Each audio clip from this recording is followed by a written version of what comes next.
Hey, hi, and welcome to a special edition of the Bill Kelly Podcast. This is a special live stream, and I want to talk about what you're going to be doing over the next couple of. This is about consumer spending and about Canadians' attitude towards tariffs and the Americans. And there's a couple of things I want to reference here, and I certainly want to get your thoughts and comments on this too. And because I've seen some people recently get quite outraged about the fact that the Americans are continuing with this. We're heading into the holiday season. It's Christmas shopping season, right? Are you going to buy Canadian? And the overriding question I'm going to ask here is, are you still boycotting American goods because of the tariff deal? Many Canadians were. Is the shine wearing off on that? We're going to go to your comments in a couple of seconds. But before we do that, let me bring up a recent survey. This was done a little while ago by Nick Nanos, the Nanos research team, that gives us an indication as to where Canadians' minds and attitudes are about this. And as you can say, 4 in 5 Canadians think that boycotting U.S.-made goods or avoiding travel in response to the U.S. tariffs on Canadian goods is helpful or somewhat helpful in strengthening Canada's bargaining position with the U.S. 4 out of 5, which is rather strong given the fact that it's been a few months now, and we're getting into shopping season and things like that. You wonder if the interest is waning. I think it's getting pretty strong, if not stronger, over the last little while. Now that's from the Nano survey. There was another survey that I read earlier today, also from Nanos, that said that about 4 out of 5 Canadians are going to be altering their Christmas shopping because of the tariffs. In other words, avoiding American goods. So that tells me that we're still with this. We still think this is the way to go here. And we've been through a lot. There's been a lot of pushback on this. That some of the American governors and senators have come over here and said, please come back, please spend your money. Tell your president to back off, right? A Personam is already jumping in already. Great to have this response already on our live cast. Says, yep, still boycotting. Danielle Oliver is saying, yes, still boycotting. Carmen Harper says, I think it's better for our economy for me to continue. Still boycotting, according to Joanne. I wish Metro and No Frills and Walmart sold grapes from other countries because I miss my grapes. So do I. I stopped buying grapes for that very reason. They make grapes in Chile. They make grapes in Argentina. Argentina may not be in Donald Trump's good books, but they're in mine. I'm not buying U.S. grapes, and that pisses me off. I agree with you totally, Diane, or Joanne, rather, about your thoughts on this. And I know a lot of people that are getting quite adamant about this and quite upset about it because it bothers me when I see some of those stores not following. John says Amazon is losing out on about $2,000 in Christmas. I'm noticing a lot of people are just saying, yeah, we're not doing that anymore. John says, about this, and then Raiders fan, well, you've been having a rough year if you're a Raiders fan, says, I've been looking at Canadian-made goods since the U.S. made me get a passport in 2008. Yeah, that's getting a little crazy, isn't it? With the way they're basically putting up walls and barriers to Canadians. I thought we were friends, quite aside from the business idea of putting tariffs, which I think is still an idiotic idea.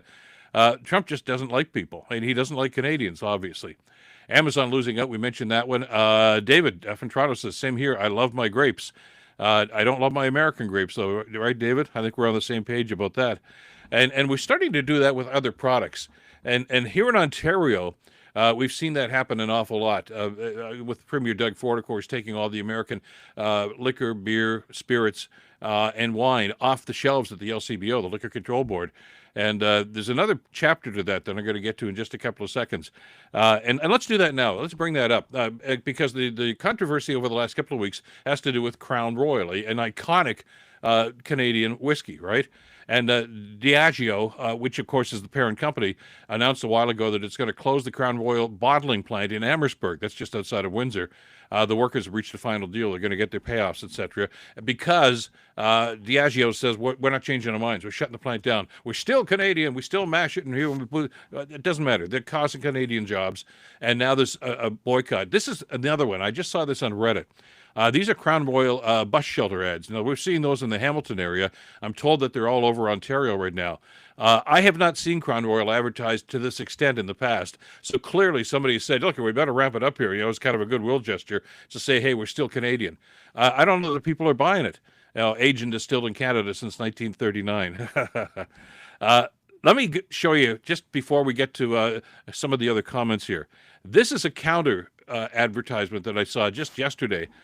This is a billboard in Ancaster, right beside Hamilton, and it's 40 Creek, which is a great whiskey, by the way. It started off in the Niagara Peninsula a few years ago.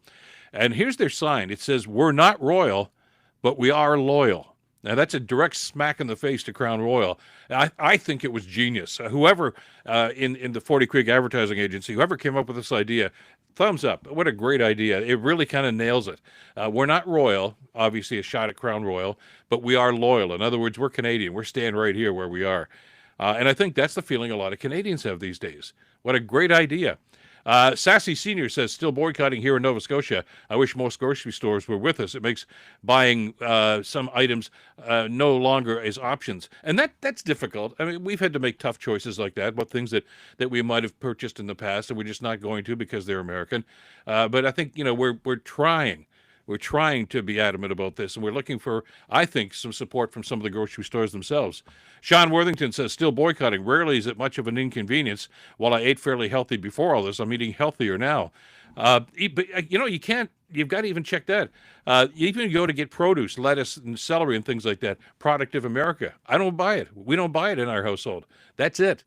Susan jumps in. You like that ad too, the 40 Creek from now on. And I think Canadians are looking for that now because of the Crown Royal situation. Yeah, maybe they're still making the product here, but if they're going to cost Canadian jobs, they're missing the point, just like Trump misses the point. Just like a lot of those U.S. governors miss the point. Why don't you come back? Why didn't you spend your tourism dollars here? Because your president's trying to kill our economy. That's it. Can you not get the rationale here? Sandra Rabu says, still boycotting food, travel, and gifts. Grapes come from South Africa, China, India, Egypt, Peru, Chile, Brazil, etc. Yeah, not just the United States. But these grocery stores, I see it in our Metro store, see it in our Loblaw store in our neighborhood. Get those American things off the shelves. What the hell is the matter with you people? What part of this boycott don't you guys understand? Grace's Beach Life says, still looking at the labels on where it's made from. And that's tricky, isn't it, Grace? Because sometimes you'll see that product of Canada label, on the shelf, and then you go and look at the package itself, and it says product of USA. Now, I don't know if they're directly and intently trying to change our minds, or if they're really trying to fool us here. But you got to really check. You can't just go by the signs here. Bruce Bannerman says, I only buy American goods when that is the only option. And sometimes there are no options. I understand that. If it's a product that you absolutely positively have to have, I guess we don't have a whole lot of choice there, too. Kyle says, still looking at labels and using the apps, mostly barcode scanners. And that's a good idea, too. And, it takes homework. But, we were told, like, from the longest time when we all became adults, you go to the grocery store, you should be a discerning shopper, check the calorie, check the fan content, and, well, now check where it's coming from. I mean, that's all part of the deal now, isn't it? Carmen says, my family is having an all-Canadian Christmas. I think a lot of us are striving to do that, aren't we, Carmen? To simply say, look, we're not going to let up here. Yeah, the temptation might be to simply say, well, we'll let our guard down just a little bit. But that's weakening our stance, I think. If only American option, I do without. Unjanet at 74, and there is, I think, one of the things that we really have to be adamant about. Joanne says, why can't the government make it easier for us to know the Canadian products? Why can't the grocery stores tell us what the Canadian products are? These guys do the mass purchasing. And I don't blame the clerks, by the way. I know that a lot of us, and that we've talked to, they go and you talk to the produce clerk or the guy who's stocking the peanut butter or something, say, what are you doing that for? It's not their decision. They simply say, stock the shelves. There's no peanut butter there. You got to get the peanut butter that was ordered and put it on the shelves. That's all there is to it. But somebody has to have some responsibility for putting that stuff out there and not putting the Canadian product out there too. And that's where I think the responsibility lies. Truthwind says, I will continue to boycott, and I look at labels carefully, and I will not buy vegetables. No more Bix for me. Yeah, the pickle thing was a big item a few years ago, remember? And as were the tomatoes and the ketchup. That started long before the tariffs did. They start moving businesses outside of Canada back to the U.S., and they try to keep the same label and say, well, we're still using Canadian produce. Well, are you really? If you're manufacturing it someplace else, I don't know.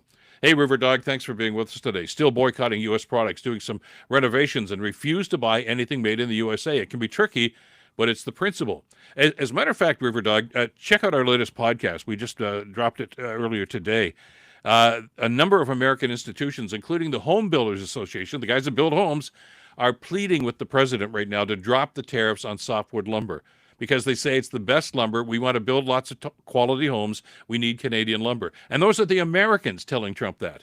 So we're on the right side of this issue, and thank you so much for the comments, because that's, I think, what we have to do is just be adamant. Hey, Justin, good to have you with us too. Says my loves your show and got me watching, and it's great. Well, keep doing it, Justin. Thank you so much for your comments, and thanks for being with us here tonight. Daryl says, I don't always buy Canadian, but I don't mind the products from other allies. And that's also, yeah, I'm okay with that too. You know, if it says Mexico, okay, I can live with that. You know, it's not American, first of all, and we do have a trade relationship with Mexico, and you know what? They've been honest with us, just like we've been honest with them. It's the guys in the middle that we've got a problem with, right?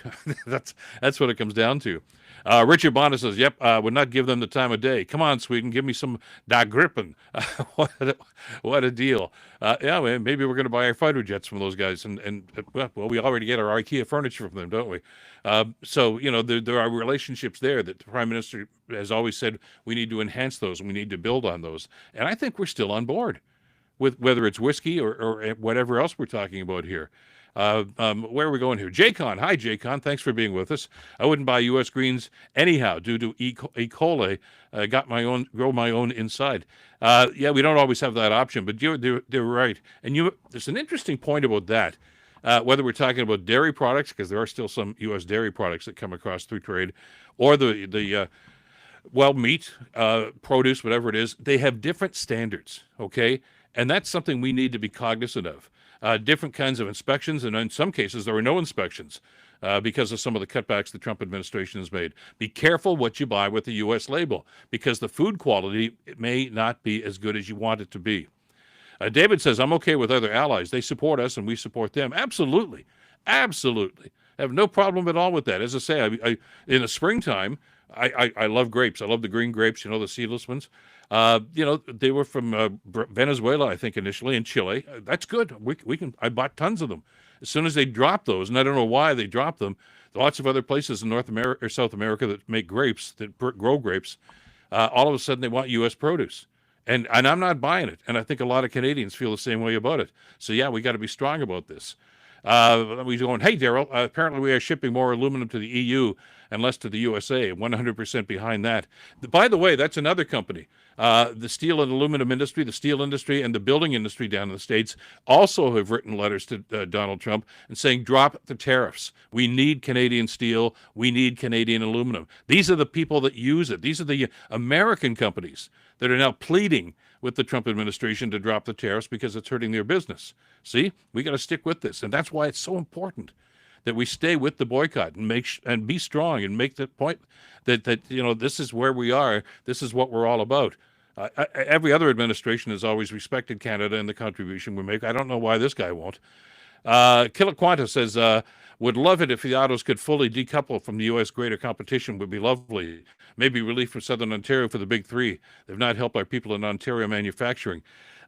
Yeah, we're getting mixed messages. I mean, the auto industry wants the auto pact to be, the old auto pact, of course, to come into play again. They want the tariffs dropped on car parts and everything else because it's really screwing up their industry. And the problem is sales are down for those big three now. And you know what happens when there's a void, somebody else fills in. In other words, the Japanese automakers, the Chinese automakers are trying to get a foothold into North America. And you know what? And when that happens and U.S. sales go down, they've only got themselves to blame. Well, they've got their president to blame, really. That's what it comes down to. Where are we going here? Jeff Tipping says, hey, yeah, I'm still boycotting the U.S. Good to know. Where else are we going here? Kiloquan said we did that about the autos already. Winter is very tricky, according to Anna, and it's very difficult to try to get some products here because of that. And I guess we have to be patient, don't we? The boycott completely, especially since I shop monthly, just can't bring myself to go since we shrug off the threats. But the fact that you're trying, I guess, is the important part here. Because I know some people are just giving up and saying, "Ah, to hell with it. It's not making any difference. He's not going to let the tariffs go." That's not the point. It's that we have to stand strong. And keep in mind, the other element to this, it's not just, okay, we want to, poke Donald Trump. It helps Canadian businesses.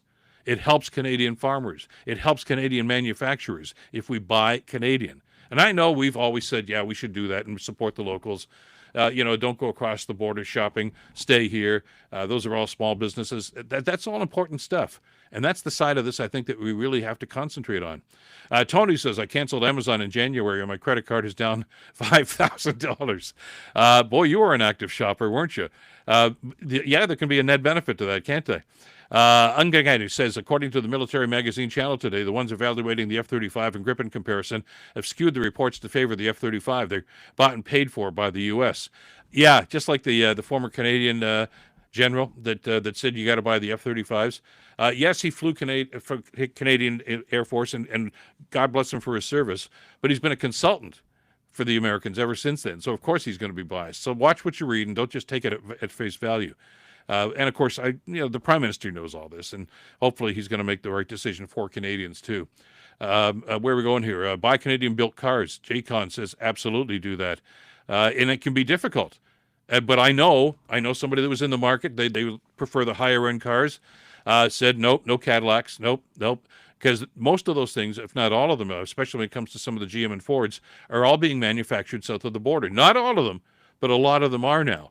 And if it's manufactured down there, we're not buying it. That's what a lot of people are saying up here, and good for you.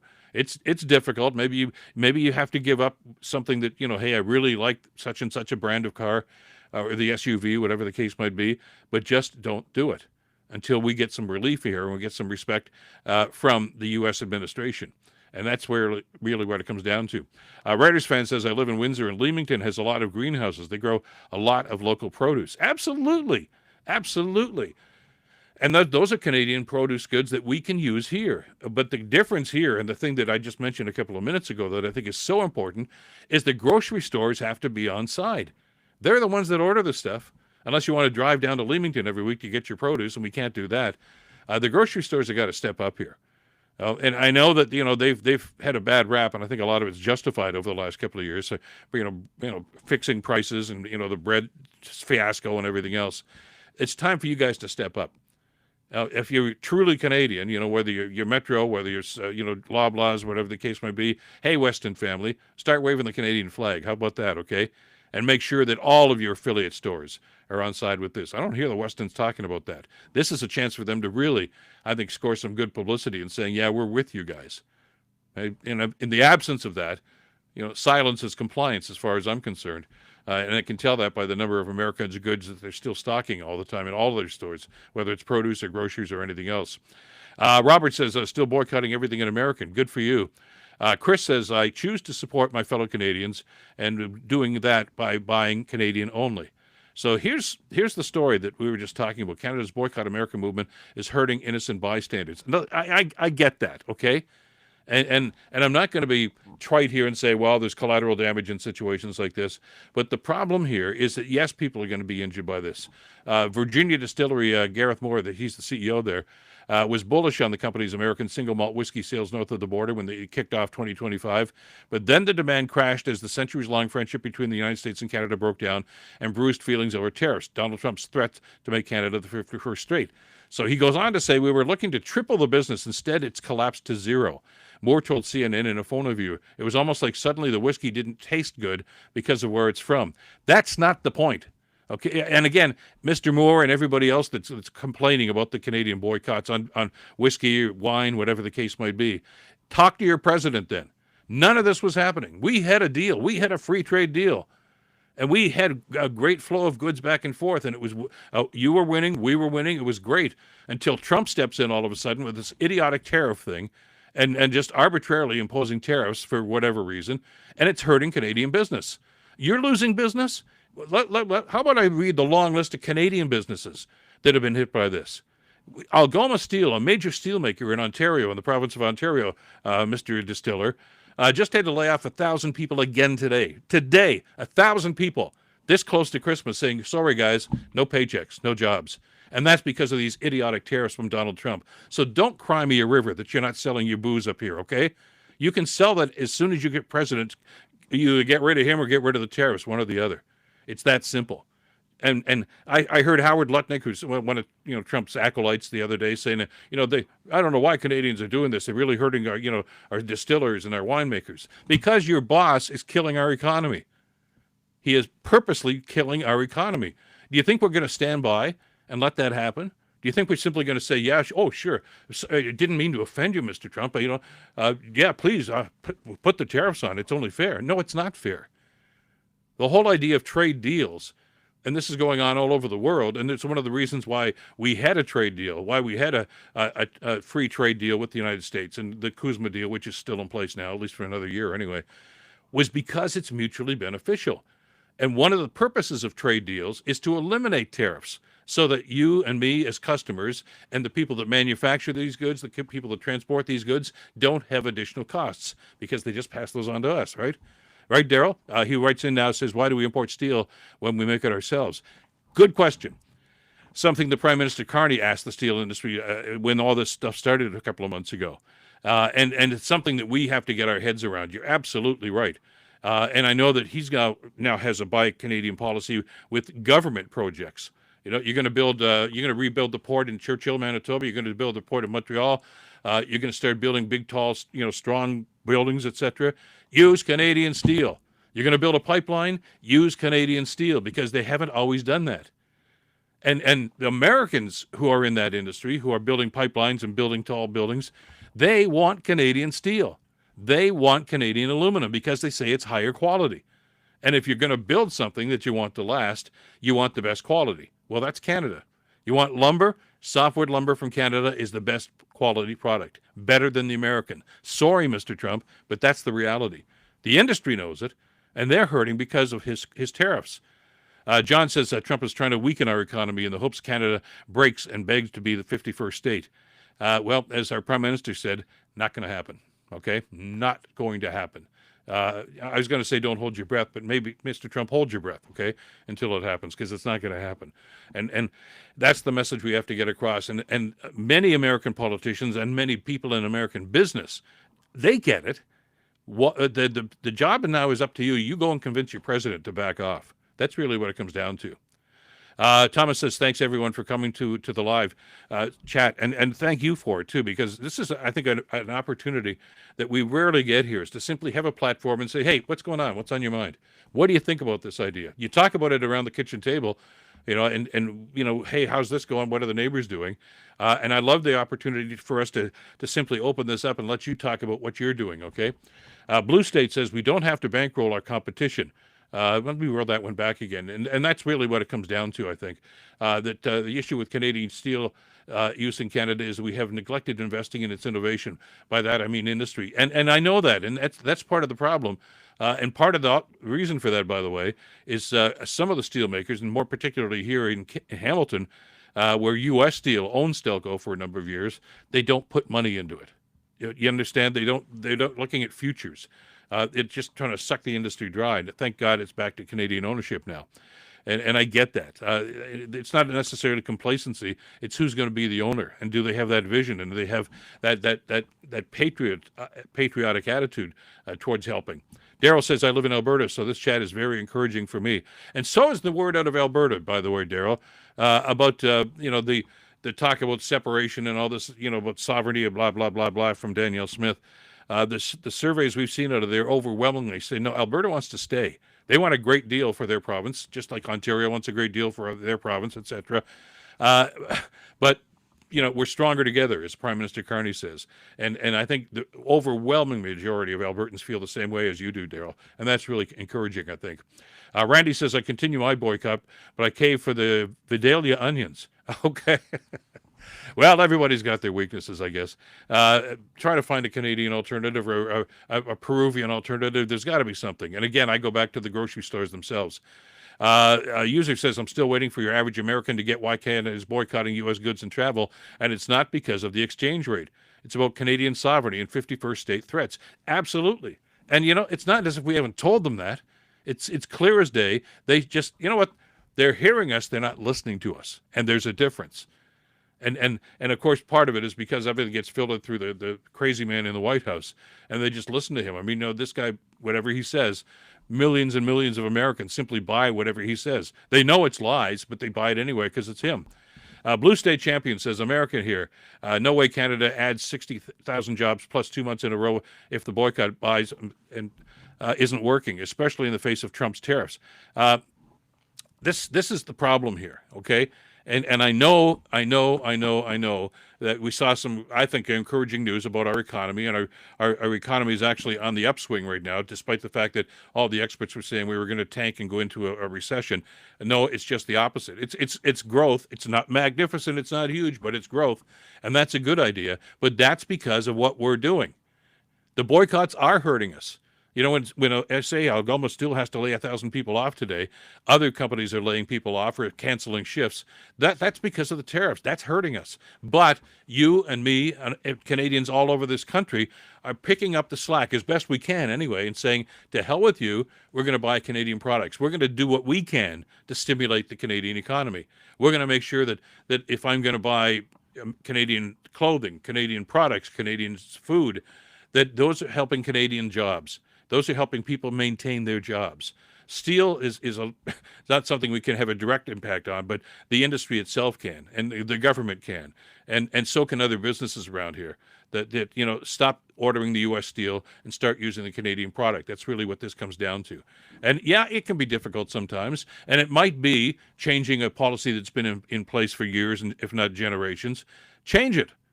That's what we're doing as consumers. You can do it too. Robert says Canada trades with other countries and people don't hate our country. No, they understand that because trade is give and take, right?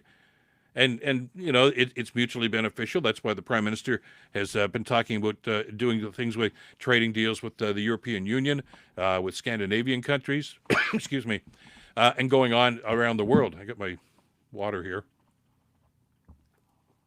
For those of you that watch the podcast, you know that I had a wicked cold a couple of days ago. I'm over the most of it, but every now and then we get a dry throat, and I've got my SodaStream water here to keep me going for the next little while because I'm getting worked up here.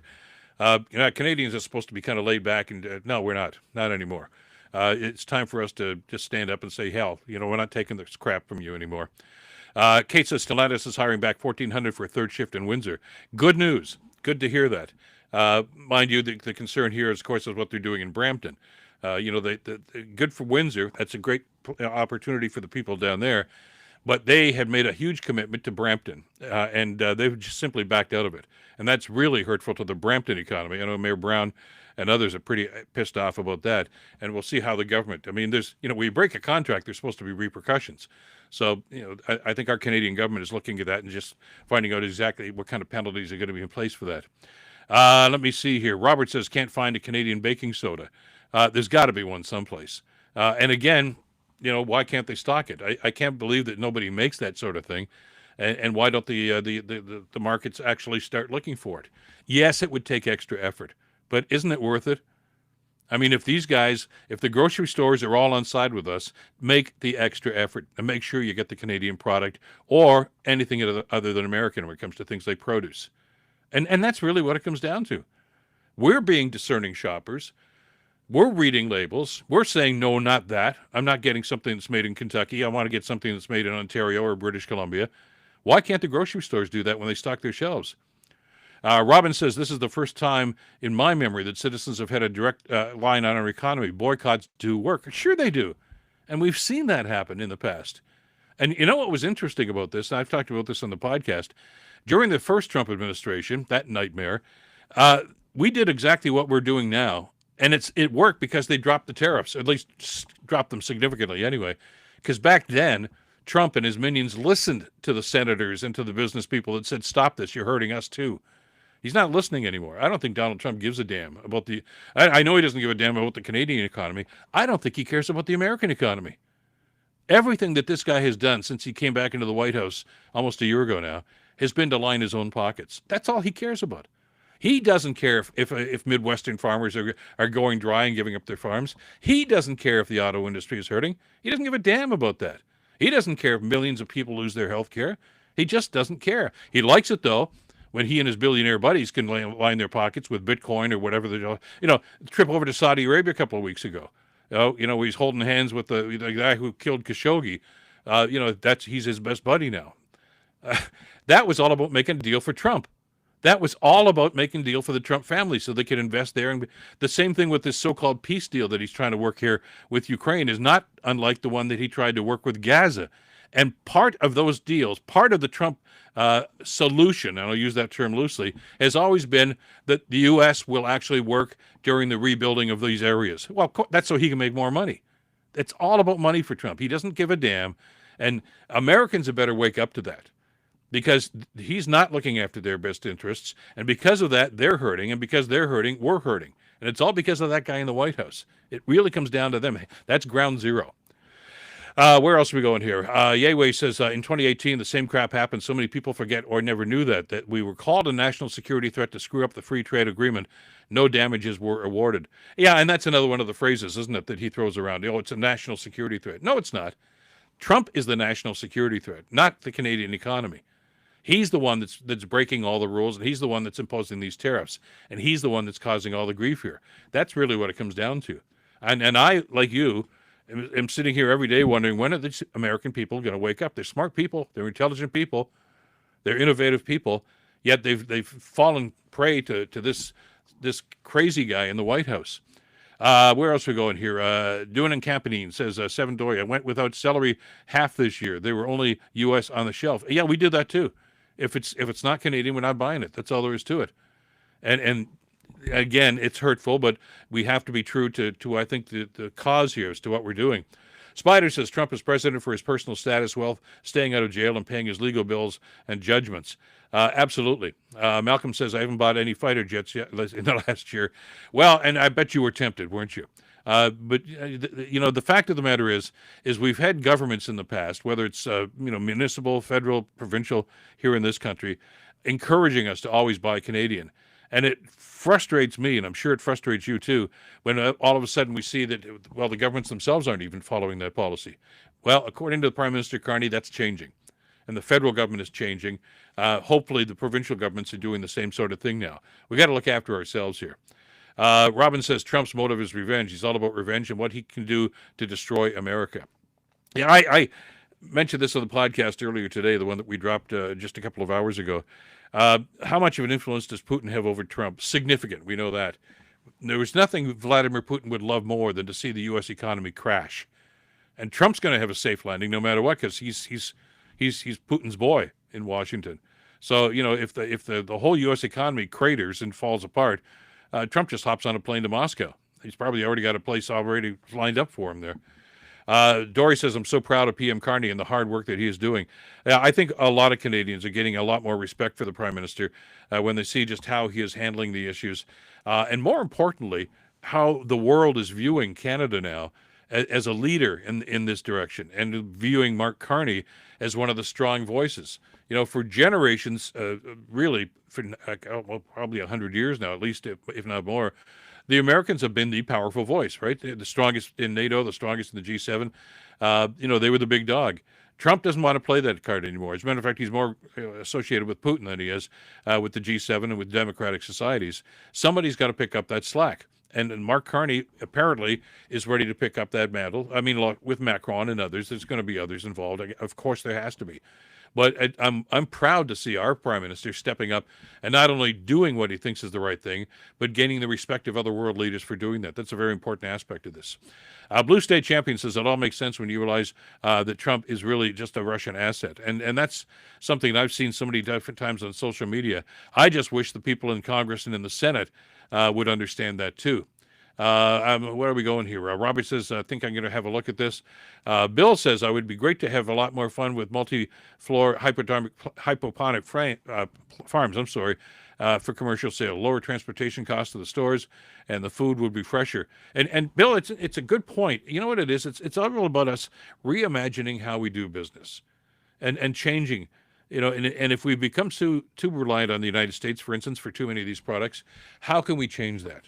And by the way, the other element of this too, and again, if I can put some sense of urgency to the Americans that have been praying and bugging us to get back and spend our Canadian dollars, in vacation spots or going across the border for weekend shopping trips, whatever the case might be, we're not doing that.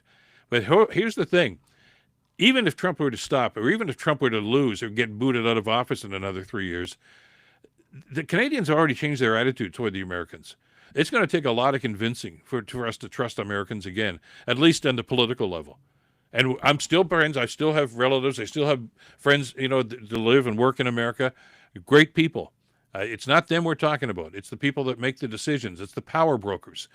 The United States has changed from the beacon of democracy in the world right now to basically it's a situation right now where all they care about are the billionaires, and the billionaires run the government. The billionaires make all the decisions, and it's frightful to see what's going on. It's not unlike with Putin, and he's got the oligarchs there that are simply there to support him because they make a lot of money.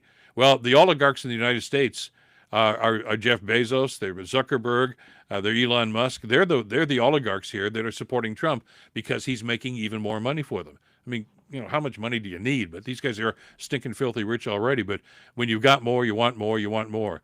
And they don't give a damn about the American people either. Spider says all levels of government in Canada should stop using Microsoft, Apple, Amazon Web Services, Oracle, etc.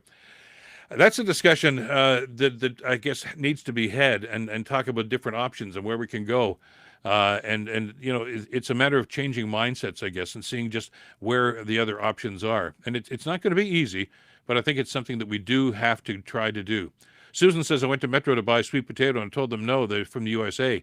And again, I feel a twinge of sadness rather, because I don't like to lay this all on the store clerk, the guy or the woman who's stocking the shelves there, because they don't order the stuff. And they're kind of between a rock and a hard place.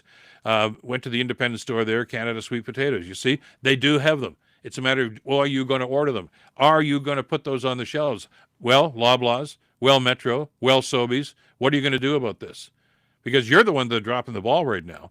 Randy is, I think, agreeing with me here. He says, you're right, Bill, because of the way Canadians choose on their own to boycott. This is a generational thing. Cardi is reading the room exactly right. And he is. The guy's a pretty insightful guy. He sees big picture. He sees what's going on.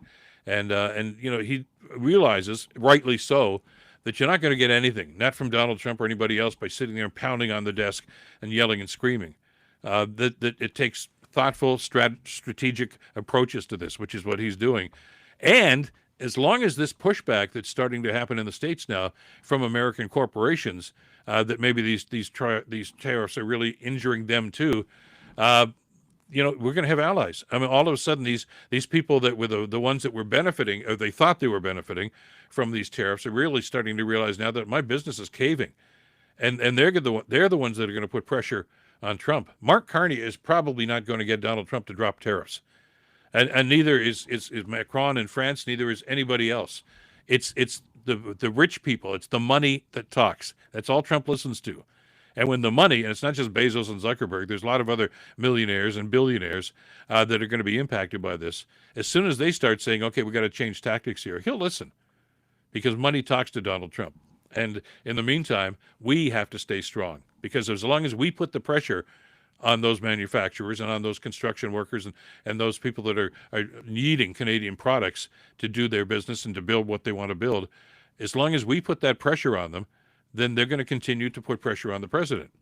As Susan says, we have to stick together for this to work. And look here, it's going great. Well, it's going better than we thought. To see an uptick in our economy as we did just a couple of weeks ago. And I know, there's a handful of economists that all got, on the evening news that night. Well, yeah, but it's not as much as we really should, and there's still a lot of problems. Of course there are problems. Cut the doom and gloom. We had an uptick because Canadians are fighting back. That's a good news story. And the Canadian media here just doesn't seem, they seem, they say they reject good news stories. It's like they're allergic to good news. We see an uptick in the economy. Yeah, well, it's not as strong as it should be, and there's still a lot of weaknesses. We should have been tanking. That's what you told us a couple of months ago. We're not. So, back off just a little bit and look at what Canadians are doing. And if it's not going to come from the Americans, it's going to come from us. And the Prime Minister understands that too. And he's obviously been a big supporter. And he's not just talking the talk; he's walking the walk. American products, sorry, we're going to buy Canadian. We're going to build with Canadian steel. We're going to build with Canadian aluminum. We're going to use Canadian softwood lumber, and on and on and on it goes. And that's the sort of attitude that we have not had in this country for the longest time, and we've changed. And I think that's gratifying. Thanks to everybody. I got a couple more comments here I just want to run into. Canada Post to replace Amazon. Canada Post is got some issues of their own. I don't know if that's necessarily going to be the answer to it, but it's an option. You're absolutely right. Quick from David here says, Trump is a symptom. U.S. citizens allowed the Overton window to move as far as it did. Canadians have to ensure that it doesn't happen here. And we've talked about that many times, and I'm going to end on that note because I think that's so important. John, thank you for that note.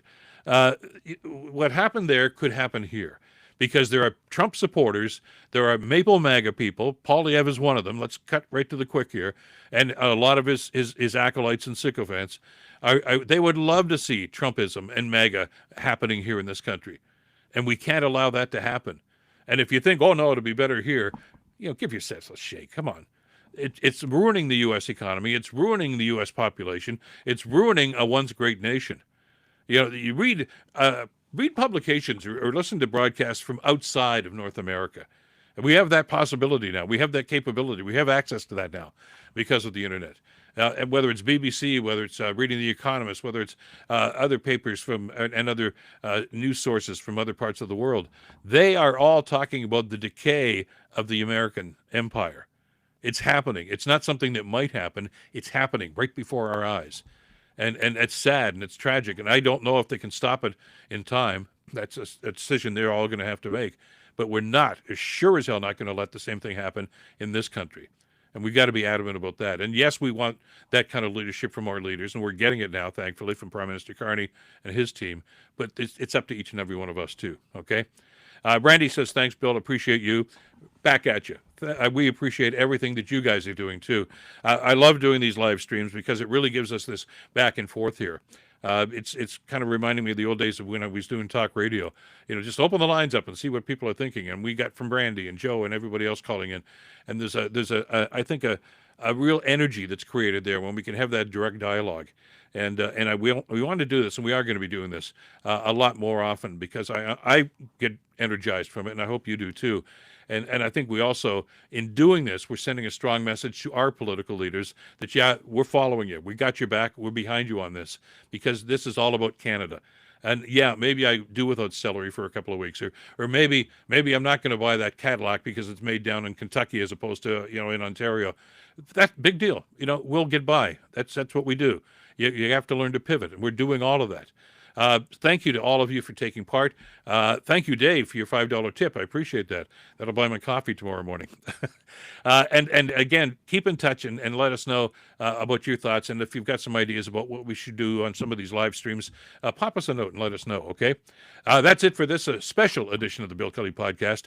And as always, we thank you. Thank you for your subscriptions. Your support through subscriptions helps us to do this kind of work and get the research done and bring these stories to you and give you that platform to be able to talk about this.